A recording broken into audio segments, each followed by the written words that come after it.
So hello everyone, today is 5th of May. आज के जो टॉपिक्स आपको गो थ्रू होने हैं उनको देख लेते हैं। My name is Saurabh Pandey. देखिए, पहला जो टॉपिक है वो है मैक्सिको सिटी इज सिंकिंग। बहुत इंपॉर्टेंट एक आर्टिकल आया है और इसमें कई सारे एस्पेक्ट पर चर्चा की गई है कि जो मैक्सिको सिटी है वो पूरे तरीके से सिंक कर रही है बहुत तेजी से 25 सेंटीमीटर पर ईयर की स्पीड से, जो कि काफ़ी है।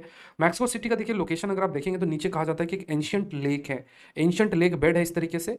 और मैक्सिको जो सिटी है, देखिए यहाँ से पानी बाहर ओवर एक्सट्रैक्शन ग्राउंड वाटर का हो रहा है, पानी का ओवर एक्सट्रैक्शन हो रहा है, और ये जो पूरा का पूरा आप सरफेस देखेंगे वो नीचे की तरफ ऐसा सबसाइड कर रहा है at the speed of 25 centimetre per year के हिसाब से। तो पॉपुलेशन यहाँ पे इट इज अराउंड 22 मिलियन है and city is built on an ancient lake bed में ये पूरा बना हुआ है।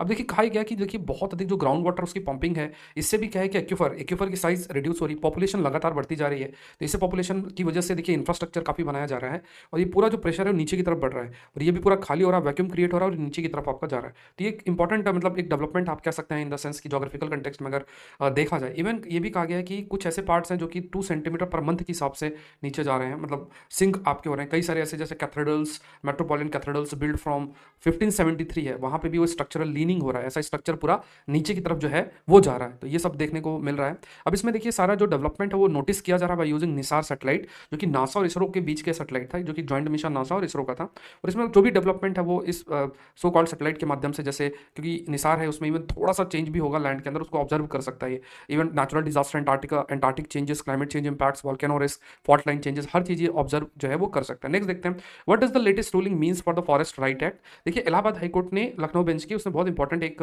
जजमेंट दिया है और उसमें ये बात बोली गई है कि जैसे मान लीजिए कोई लॉ है, जैसे फॉरेस्ट राइट एक्ट के बारे में बताया गया, फॉरेस्ट राइट एक्ट 2026 के अंदर आया था। अब ये केस ये हुआ कि एक डिस्ट्रिक्ट लेवल कमेटी है, उसने सुप्रीम कोर्ट के एक ऑर्डर को 2000 में एक ऑर्डर उसको बेसिस बना के और ओवरराइड कर दिया फॉरेस्ट राइट एक्ट 2006 को। तो कोर्ट ने कहा ऐसा नहीं हो सकता है, कि ऐसा बिल्कुल नहीं हो सकता है कि आपके अर्लियर लॉज या कोर्ट ऑर्डर जो है वो बाद में बने हुए फॉरेस्ट जैसे लॉज हैं उसको ओवरराइड कर सके। जैसे फॉरेस्ट राइट एक्ट आपका 2006 में आया और कोई बात कोर्ट ने 2000 में कही है, तो उसको ऐसा ओवरराइड इसको नहीं किया जा सकता है। तो बहुत अच्छा आर्गूमेंट है जो कि आपको ध्यान में रखना है। सारे सेशन का डिस्कशन आप मेरे डिटेल डिस्कशन आप मेरे सेशन में दे सकते हैं, नीचे लिंक दे रखे हैं।